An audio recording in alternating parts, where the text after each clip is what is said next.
Josh Giddey of the Oklahoma City Thunder, and this is my time capsule.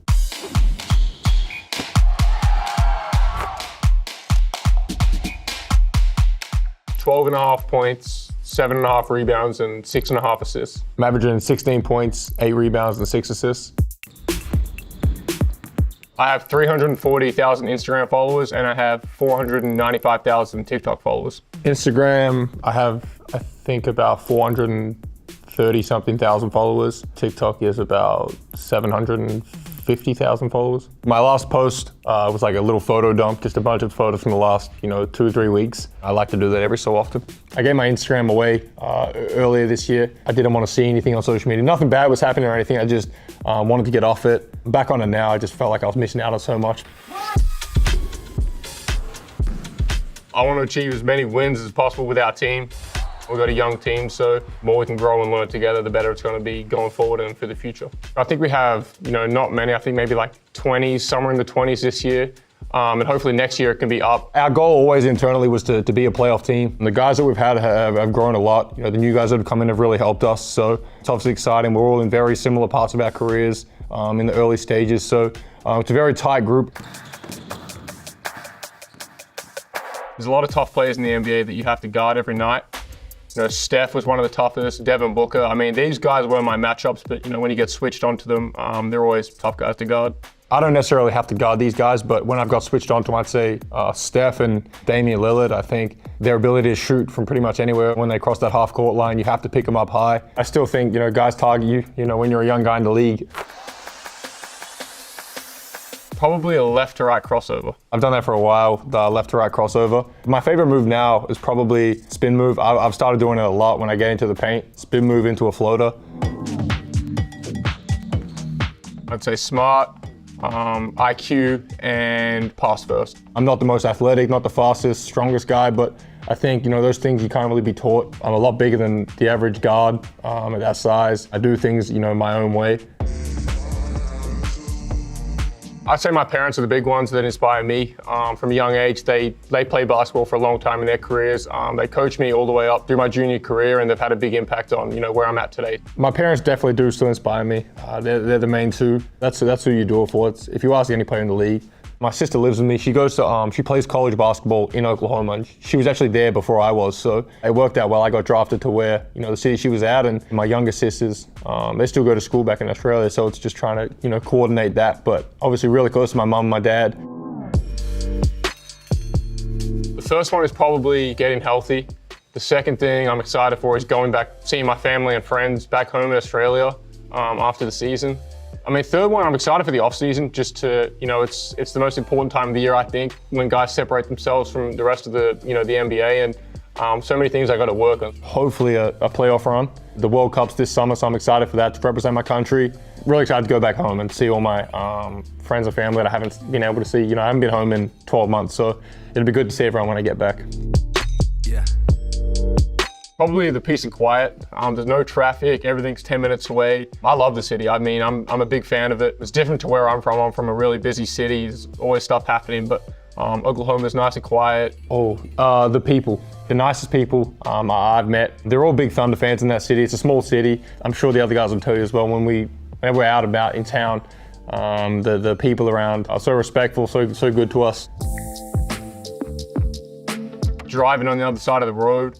The steering wheel's on the other side of the car. You can turn right at red lights. A lot of Australia and America is really similar, just in terms of how everyday life kind of operates. The one actual big one is in Australia, there's no free refills at restaurants. You got to pay for every drink you get. I am not dating anyone right now. Same answer as 12 months ago. A lot of my teammates have had girlfriends for a number of years now, so I'm one of the unlucky few ones that doesn't have one, but I'm sure I'm 20, so that'll come in due time. Probably have a short-term memory was the best piece of advice I ever got, was just you're playing so many games, there's 82 games in the season, and then plus playoffs if you make that. You can't dwell on one game or one bad possession. The one thing I've heard a lot is keep the main thing the main thing. In my case is keep basketball the main thing. At this point in my career, there's a lot of distractions in this lifestyle, and for a young guy that's you're trying to cement yourself in the NBA, you want to keep basketball the number one priority. Probably adjusting, on the defensive end has been my biggest challenge this year. Just, a lot of guys, especially the superstars, will kind of pick out rookies and try and get them in action to have them switch onto them.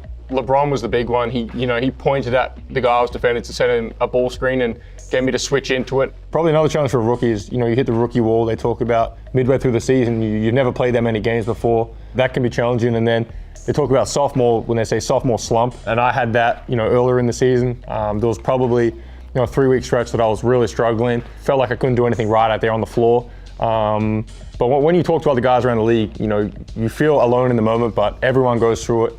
It's completely normal. I do the same workout every time before the game with Mike, my coach. So I'm in the weight room, I'm on the court, then I'm with the physios, and then we have a team meeting, and then we are into our team warm-ups on the floor. So it's the same every time, and that never really changes. Yeah, I've never really been a big, ritual guy. I don't really take naps. I don't do anything, out of the ordinary on game days. I eat the same meal, chicken and rice and a banana shake before every game. I like to get off my feet a little bit. I'll be in bed from about, 11:30 till 3:34 whenever we leave, and I probably won't get out of bed for that, 4-hour time. The most I've spent is probably like a few thousand on one thing. Louis Vuitton jackets, a few off-white shoes. Since last year, probably be a car for my mom. I got her a BMW. I got into watches a fair bit. You'd be surprised at how much, flights end up adding up, especially in the off season when you're constantly moving around. I'd say Louis Vuitton and Dior probably two. My favorite Dior piece would probably be I have this puffer jacket. My favorite Louis Vuitton thing would probably be this denim jacket that I have. I've wore a lot of Balenciaga last couple of years. I like designer brands, but there's also other brands. Rick Owens I've got into a fair bit. My favorite one, and it was my dream one, was being with Nike, being a Nike athlete. For all my life, I watched all my role models represent Nike, like Kobe, Kevin Durant, LeBron. One we're working on at the moment, big Australian one. I'm not sure if I'm allowed to say it or not, but I grew up a lot around this product, and I'm excited to do something with them. We actually did a thing with a cereal called Wheat Bix, which is the equivalent of Wheaties here. So when you go into supermarket to buy them, I'm on the boxes of those cereals. So we've done a few things back home, but yeah, I mean, as you grow in the NBA, obviously the endorsements start to pick up a little bit more. I've got a financial manager, advisor who takes care of all my stuff. Having those people in your corner that are telling you to, be smart with your money, invest it, do all this stuff with it, just so you're good for the long run. Your kids can be good for the long run. Their kids, the more money you can create with the money you get now, the better you're going to be for the future. I mean, I obviously agree with everything I said in that, but as you get deeper in, you start to realize that it's not just the NBA checks you get, it's a lot of the off-the-court stuff. You get endorsements. You get a licensing check. We got a check for being under the salary cap a certain amount. So there's a bunch of different things. And ever since I got drafted, all I wanted to do was take care of my family. That was the main thing. Outside of that, just continuing to invest, do the right things with my money was important because nothing's ever guaranteed. If God forbid something could happen tomorrow, I can never play another game again. It's easy for young guys to come in, they've never seen this type of money, they spend it, they're out the league in 2 years and they have nothing left. So being smart with it, but yeah, I think I've got the right people around me and that's never going to be a problem.